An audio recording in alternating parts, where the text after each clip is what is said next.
Welcome to the Equipped Disciple channel. My name is Rick McClatchy. I will be your host. We are here to be and to make disciples of Jesus, and we do that through daily devos, through Sunday sermons, and through other discipleship resources. We are here to equip you to be an equipped disciple. All right, welcome into another day of your daily devos. I'm Pastor Rick, and we're jumping into Proverbs chapter 3, and we got some kind of famous verses going on today, so I hope you're ready for some excitement, learning how to trust in the Lord today, talking about some great guidelines. So let's just go ahead and jump right into verse 1. My son, don't forget my teachings, but let your heart keep my commands, for they will bring you many days, a full life and well-being. Never let loyalty and faithfulness leave you. Tie them around your neck. Write them on the tablet of your heart. Then you will find favor and high regard with God and people. So in this section, actually verses 1 through 12, the section that we're covering today, it's actually built so that the first half of the verse tells you, hey, do this. And then the second half of the verse, or the first verse, the odd verses, 1, 3, 5, 7, all that, it tells you do this. And then the even verses say, if you do that, this is what's going to happen. And so it's instructional, to say the least. So don't forget his teachings. Make sure you obey too. Like right here it's saying, don't forget my teachings, but let your heart keep my commands. So don't just listen. Don't just take in the information. Actually, in their context, if you heard the teaching, there was no language for hearing it if you didn't do it, because hearing it implied obedience. It implied that you were going to do what you heard. And so, my son, don't forget my teachings. Keep it in your mind and let your heart keep my commands. So do the commands. Don't just not forget them. Don't just try to remember them, but actually do them. So don't forget his teachings, but make sure you obey. That gives you long life, full life, and well-being. So it's not just long life, because how many know if you had long life and it was terrible, that'd be rough, right? So the promise is that as you keep his commands, and again, we want to go back to, this is like the general rule. There are exceptions where somebody has done exceptionally well in life and all of that, and things have gone poorly. So there are exceptions to what we're talking about here, but we're mostly focused on the general rule, the general principles. If you follow these things will go well for you. So a long life, a full life, and general well-being. So never let loyalty and faithfulness leave you. Tie them around your neck. Write them on the tablet of your heart. So keep it around you so you can always see it, and write them on the tablet of your heart. The tablet of your heart is representative of just like the center of your being, where all of your decisions are made from. And so as you write that, loyalty and faithfulness then become your filter, or like the lenses that you look at life through. And really, it goes up against, what would be the opposites if you were to live the opposite of loyalty and faithfulness? It would be like selfish malice, essentially, and infidelity. If you just think about the significant difference between the impact of choosing to live one of those ways or the other. So never let loyalty and faithfulness leave you, but tie them around your neck and write them on the tablet of your heart. Then you will find favor and high regard with God and with people. So it builds your regard with God and people when you live your life full of loyalty and faithfulness. Even when at times it's to your own hurt up front, it's never the wrong time to do the right thing, right? It's never a bad idea to do the right thing. Verse 5, one of the most famous verses in the Bible, trust in the Lord with all of your heart and do not rely on your own understanding. The trusting in the Lord with all of your heart, not some of it, not 50%, not a tithe of it, but with your whole heart, all of it on the Lord. And do not rely, or don't use your own understanding as a crutch. It would be kind of one of the pictures that's kind of given in that language there. Don't rely on your own understanding, because your own understanding is too easily corruptible. corruptible by circumstances and situations, by your own sin nature. There's a number of things. And so it always needs to be informed by the word of the Lord, that we're always measuring our understanding against what the word of the Lord says, so that we're not allowing ourselves to just kind of drift off. So in all your ways, know him, and he will make your paths straight. In all your ways, know him. This is a relational thing. And that's how you trust him. Because as you know him, you will trust him, because he's so trustworthy.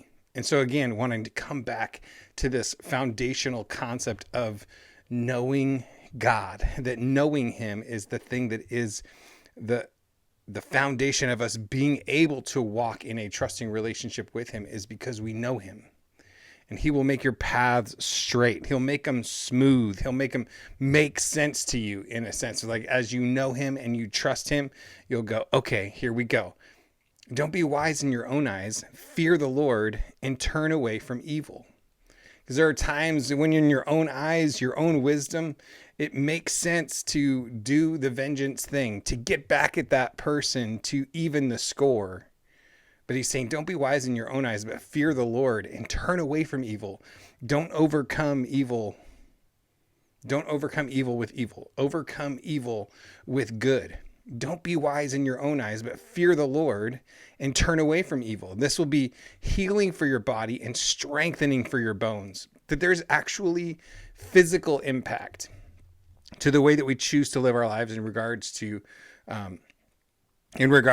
forgiveness, and in regards to just the general outlook that we choose for our lives. Is if we focus on having a good attitude, we focus on having that faith-filled, hope-filled attitude, because we're trusting in the Lord with all of our heart and not leaning on our own understanding. And we're not going to choose to be wise in our own eyes, but we're going to fear the Lord, and we're going to turn away from evil, that it actually brings healing to our physical bodies and strength to our bones. That there is a physical impact to the way that we choose to live our lives, because we're an integral being. Like, our physical body is connected with our emotions and our mental state, which is also connected to our spirit. And so how we live in the spirit and how we choose to live in our emotions and our mental health has a significant impact on our physical health, our physical bodies. All right, verse 9, honor the Lord with your possessions and with the first produce of your entire harvest. Then your barns will be completely filled and your vats will overflow with new wine.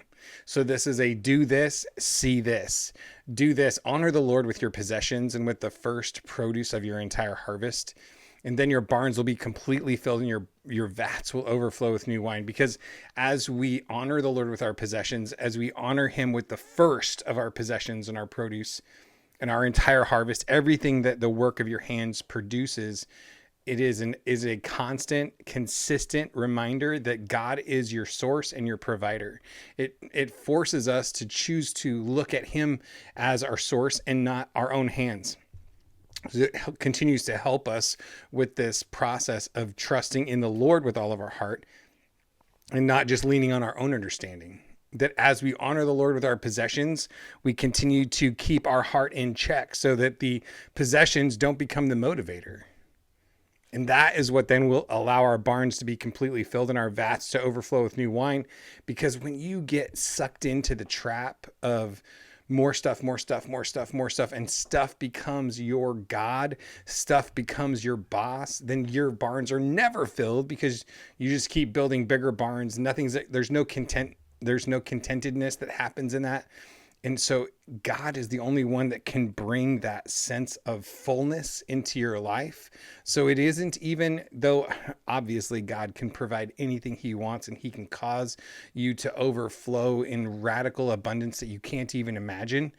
But the other part of the process is that he allows you to feel full, to feel content with what you have. There's a godliness with contentment is great gain, that as we lean into the Lord and we trust him, we're able to actually accept what he's given us and be content in that.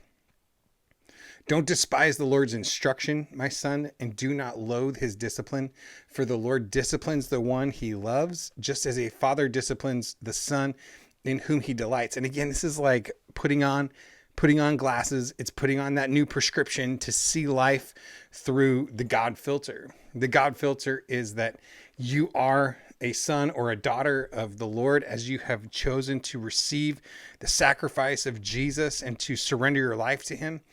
And that means that you are a child of God, and that he is going to discipline the ones that he loves. And so we can look at discipline and be like, ugh, I hate this. Discipline, painful, yuck, whatever. And that could be a real bummer, right? However, if we flip it and we choose to see the fact that, no, the Lord disciplines the ones that he loves because he wants to help us to choose the right thing and to walk in the right direction, then we begin to see what God's really up to. We're able to trust the Lord and not our own understanding, that we trust that the Lord has a good plan in this discipline, and not to bring us harm or to hold us back, but that he wants to actually cause us to flourish. Because Jesus came that you would have life, and life to the full. The enemy comes to steal, to kill, and to destroy. Sometimes what the enemy brings to you looks like life, and it looks like life to the full. Sometimes what Jesus brings to you looks like sacrifice, looks like pain, looks like hurting. It looks like it looks like taking up your cross and following him. It looks like self-sacrifice. But the Lord always is coming to bring you life, and life to the full. He knows what you need. He knows how you were made. He knows what's going to fill you. And so again, coming back to this whole thing, through knowledge of God, through knowing him, then we can trust him with all that we are. And we don't lean on our own understanding. We don't just interpret things through our own filter constantly and try to say like, God, where were you? What were you doing? We can ask those questions. It's just best to ask those questions couched in a trust in the Lord that he is good and he does good, and that we're able to actually be patient to wait and see how in the world that works out. And sometimes we might not ever see the answer here on earth. Sometimes we have to wait longer to actually see that resolved. So with that, just a big hearty God bless you. Have a great day, and I will see you tomorrow.